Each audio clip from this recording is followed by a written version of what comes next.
Hello friends, welcome to JMS study top one में आप लोग का बहुत बहुत स्वागत। आज हम लोग क्लास 10th का जो बोर्ड एग्जाम होने वाला है उसका मोस्ट VVI क्वेश्चन देखने वाले, जो आपको एग्जाम में पूछे जाने वाला वही क्वेश्चन आपको बताया जाएगा और पढ़ाया जाएगा। तो क्या है, इतिहास, history 90% to 100% target board exam 2023। जो हम लोग का टारगेट क्या है, 90% टू 100% जो भी क्वेश्चन पढ़ाएंगे ना उसी से पूछा जाएगा। इससे अलग नहीं, 90% से नीचे नहीं आएगा। Most VVI question 2023 board exam, जो भी क्वेश्चन है आपका मोस्ट VVI है, मतलब एकदम पूछे जाने वाला क्वेश्चन। इसलिए जो भी क्वेश्चन बताएंगे उसको अच्छे तरह से समझिएगा और उतार नोट करके और लिख करके याद करके आप बोर्ड एग्जाम में अच्छा नंबर लाना है। आप लोगों को ना कम से कम 80 टू 100% के बीच में नंबर आना चाहिए। जो भी क्वेश्चन का बताया कि 90% टू 100% टकराने का गारंटी तो फुल हम देते हैं। आज जो है ना, कल क्या है, कल पढ़ने वाले हम लोग आपदा प्रबंधन में जो भी क्वेश्चन बताएंगे ना उसी से पूछा। उसमें हम 100% कितना लेंगे, 100% टारगेट लेंगे। उसमें 100% जो भी क्वेश्चन बताएंगे ना उसी से आपको पूछा जाएगा, उससे बाहर नहीं पूछा जाएगा। इसमें भी जो भी क्वेश्चन उसी से पूछा जाएगा। तो क्या है, हम लोग ना 15 तक क्वेश्चन देखे थे। इसमें आज क्या है, 16 क्वेश्चन, क्या है 16 नंबर, क्या है 16 नंबर। तो गाँव के कृषिजन्य आर्थिक क्रियाकलापों की विशेषताएं को दर्शाए। क्या दर्शाना है, आर्थिक क्रियाकलापों की विशेषताओं को दर्शाना है। गांव की आबादी का एक बड़ा हिस्सा कृषि संबंधित व्यवसाय से जुड़ा होता है। खेती और पशुपालन उनकी आजीविका का प्रमुख साधन है। उनकी आय का प्रमुख स्रोत कृषि उत्पादन है। गांव की अर्थव्यवस्था कृषि प्रधान अर्थव्यवस्था है। मतलब गांव की जो अर्थव्यवस्था है ना, कृषि प्रधान अर्थव्यवस्था है, जो जीवन निर्वाह अर्थव्यवस्था की अवधारणा पर आधारित है। तो गांव की आबादी का एक बड़ा हिस्सा किससे, कृषि संबंधित व्यवसाय। जो गांव के लोग होते हैं किससे संबंधित होते हैं, कृषि से। जो हमारे भारत में जो भी गांव के लोग होते हैं ना, किससे संबंधित होते हैं, कृषि से संबंधित होते हैं। खेती और पशुपालन उनकी आजीविका का प्रमुख साधन। उनका जो भी गांव के लोग उनका प्रमुख साधन क्या होता है, या तो खेती होता है या पशुपालन। औद्योगिकरण ने मजदूरों की आजीविका को किस तरह प्रभावित किया, अथवा उद्योग के विकास ने किस प्रकार मजदूरों को प्रभावित किया, उन पर पड़ने वाले प्रभावों पर आपकी क्या राय है। औद्योगिकरण ने मजदूरों की आजीविका को किस तरह प्रभावित किया, इसके बारे में बताना है। या अथवा दूसरा क्वेश्चन ये पूछ सकता है कि उद्योगों के विकास ने किस प्रकार मजदूरों को प्रभावित किया, उन पर पड़ने वाले प्रभावों पर आपकी क्या राय है। औद्योगिकरण के फलस्वरूप बड़े बड़े कारखाने स्थापित हुए, जिसमें सक्षम छोटे छोटे उद्योग टिक नहीं सके। औद्योगिकरण ने मजदूरों की आजीविका को इस तरह नष्ट भ्रष्ट कर दिया कि उनके पास क्या रहेगा, आपका दैनिक हो जाएगा, दैनिक उपयोग की वस्तुओं को खरीदने के लिए धन नहीं रहा। मतलब क्या था, दैनिक उपयोग की वस्तुओं को खरीदने के लिए धन नहीं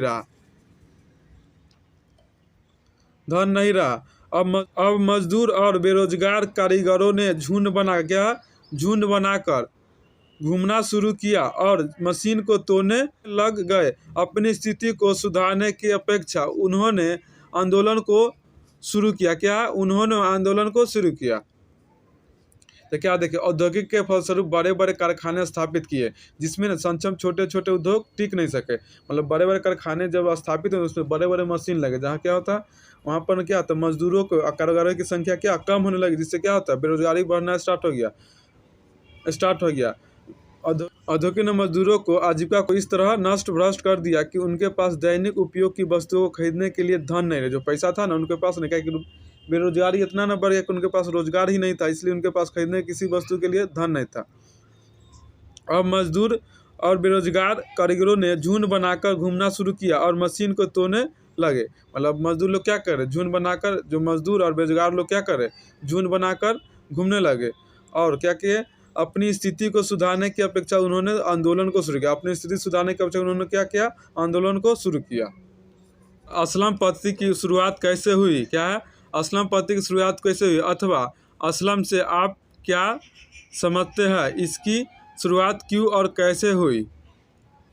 खाने के आसपास अस्वस्थ मजदूरों की बस्ती होती है, जिन्हें असलम पद्धति कहते हैं। जो कारखाने के आसपास ना अस्वास्थ्य मजदूरी की जो बस्ती होती है, जिन्हें असलम पद्धति कहते हैं। औद्योगिकरण के फलस्वरूप बड़े बड़े कारखानों स्थापित हुए, जिसमें काम करने के लिए बड़ी संख्या में गांवों से मजदूर पहुंचने लगे। वहां रहने के लिए कोई व्यवस्था नहीं थी। मजदूर कारखाने के निकट रहे, इसलिए कारखाने के मालिक ने उनके लिए क्या था, उनके लिए छोटे छोटे तंग मकान बनवाए जिसमें सुविधा उपलब्ध नहीं थी। इन मकानों में हवा, पानी, रोशनी तथा साफ सफाई की व्यवस्था भी नहीं थी। जो भी मकान जो मालिक बनाए तंग छोटे मकान बनवाए जिसमें कस्बा ज़्यादा, और उसमें क्या होता है, उसमें सभी सुविधा उपलब्ध नहीं थी। जैसे क्या हवा, पानी, रोशनी तथा साफ सफाई की व्यवस्था भी वहाँ पर नहीं थी। मतलब औद्योगिकरण से आप क्या समझते हैं, मतलब औद्योगिकरण से आप क्या समझते हैं? तो औद्योगिकरण क्या रहेगा? औद्योगिकरण एक ऐसी प्रक्रिया है जिसके अंतर्गत वस्तुओं का उत्पादन मानव श्रमिक द्वारा न होकर मशीनों के द्वारा होती है, और इसमें मशीनों द्वारा बड़े पैमाने पर वस्तुओं का उत्पादन होता है और बड़े पैमाने पर खपत भी होता है। मशीनों के अलावा पूंजी निवेश, बड़े बाजार, परिवहन एवं श्रमिक का भी महत्वपूर्ण स्थान होता है। तो औद्योगिकरण की एक ऐसी प्रक्रिया जिसमें अंतर्गत वस्तुओं का उत्पादन मानव श्रमिक द्वारा ना, मतलब मानव द्वारा, मतलब मानव जो मजदूर है ना उसके द्वारा ना होगा, किसके द्वारा? मशीनों के द्वारा होती थी। और इसमें मशीन द्वारा बड़े पैमाने पर वस्तुओं का उत्पादन होता है। क्या होता है? बड़े पैमाने पर वस्तुओं का उत्पादन। देखिए, मनुष्य की अपेक्षा मशीन बहुत ज़्यादा काम करता है।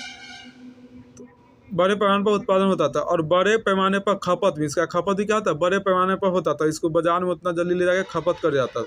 मशीनों के अलावा पूंजी निवेश, क्या मशीनों के अलावा इसमें क्या चाहिए? पूंजी निवेश, बड़े बाजार, क्या चाहिए? बड़े बाजार चाहिए जहाँ पर खपत कर सके। परिवहन, क्या चाहिए? परिवहन, जो गाड़ी से क्या हो, जो भी सामान बने उसको क्या एक जगह से दूसरी जगह पहुँचा, उसी को कहते हैं परिवहन। तो परिवहन एवं श्रमिक का भी महत्वपूर्ण, जिसमें लेबर का भी महत्वपूर्ण स्थान है। मतलब बहुराष्ट्रीय कंपनी क्या है? क्या है बहुराष्ट्रीय कंपनी? क्या है? कई देशों में एक ही साथ व्यापार और व्यवसाय करने वाले कंपनियों को बहुराष्ट्रीय कंपनी कहा जाता है। 1920 ईस्वी के बाद इस तरह की कंपनियों का उत्कर्ष हुआ, जो द्वितीय महायुद्ध के बाद काफ़ी बढ़ा। मतलब कई देश में ना एक ही कंपनी व्यवसाय करते, कई देश में करते, जैसे मान लो अमेरिका में, चीन में, भारत में, जापान में, सभी जगह एक ही कंपनी जब व्यवसाय करती है ना, तो उस कंपनी को हम लोग क्या कहते हैं? बहुराष्ट्रीय कंपनी कहते हैं। तो 1920 ईस्वी के बाद इस तरह की कंपनियों का उत्कर्ष हुआ। मतलब 1920 ईस्वी के बाद इस कंपनियों का उत्कर्ष हुआ, मतलब ज़्यादा लोग इसको जानना स्टार्ट किए, जो द्वितीय महायुद्ध के बाद काफ़ी बढ़ गया, जो द्वितीय महायुद्ध के बाद काफ़ी बढ़ गया। छापाखाना से क्या लाभ हुआ? छापाखाना यूरोप में कैसे पहुंचा, अथवा छापाखाना यूरोप में कैसे प्रारंभ हुआ? तो छापाखाना से क्या लाभ हुआ? छापाखाना यूरोप में कैसे पहुंचा, अथवा छापाखाना यूरोप में कैसे प्रारंभ? तो ये देखिए, प्रारंभ स्टार्ट कैसे हुआ, पहुंचा कैसे, दोनों एक ही बात है। दोनों का आंसर यही होगा। क्या है? छपाई लकड़ी के ब्लॉक द्वारा होता था। क्या था? छपाई लकड़ी के ब्लॉक द्वारा होता था। यह मुद्रण कला समरकंद, पर्सिया मार्ग, सिल्क, क्या हो जाएगा? सिल्क है आपका, क्या हो जाएगा? सिल्क रूट से यूरोप तक पहुंचती है।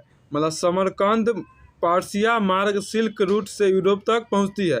इस यूरोप पहुंचने वाली रोमन मिशनरी एवं मार्को पोलो तथा वहां इस कला का प्रयोग ताश एवं धार्मिक चित्र छापने के लिए किया गया, किंतु रोमन लिपि में अक्षरों की संख्या कम थी। क्या थी? रोमन लिपि में अक्षरों की संख्या कम थी। अतः लकड़ी तथा धातु के बने घुमावदार टाइपों का प्रसार तेजी से हुआ। जो लकड़ी और धातु के घुमावदार टाइपों का प्रसार तेजी से हुआ। छपाखान से कथी है? छपाखान से पुस्तक, क्या?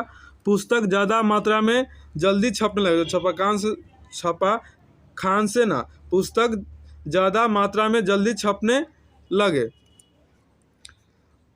फलस्वरूप ज्ञान का वितरण संपूर्ण विश्व में तेजी से फैल गया। मतलब जो पुस्तक था, जो क्या ज्ञान का भंडार है, तो ये बोल रहा है कि फलस्वरूप ज्ञान का वितरण संपूर्ण विश्व में तेजी से फैल गया।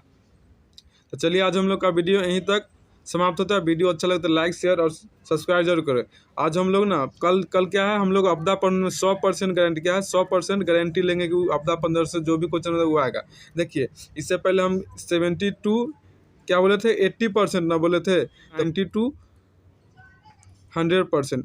थोड़ा मेहनत करना पड़ता है बस। अब क्या टकराएगा आपका? 90 to 100% इससे क्वेश्चन पूछेगा। इसमें क्या आपदा पर 100% क्वेश्चन। तो जो भी आपको कमी लगे ना उसको क्या कर, जो भी कमी लगे आप कहे हमको, जो भी हमसे जहाँ तक वहाँ तक पूरा करेंगे आपको।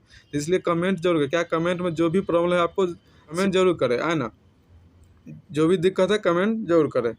उससे पता चलेगा कि हाँ क्या कमी नहीं है। देखिए एक विद्यार्थी बोला कि नहीं सर 100% वाला डालिए, तो क्या 70 to 80% से कहाँ बढ़ गया 90 to 100%। इसमें थोड़ा मेहनत ज़्यादा क्वेश्चन ऐसा छांटना होता है, ज़्यादा क्वेश्चन, थोड़ा क्वेश्चन 2-3 बढ़ाना पड़ता है, बस यही है और कुछ नहीं।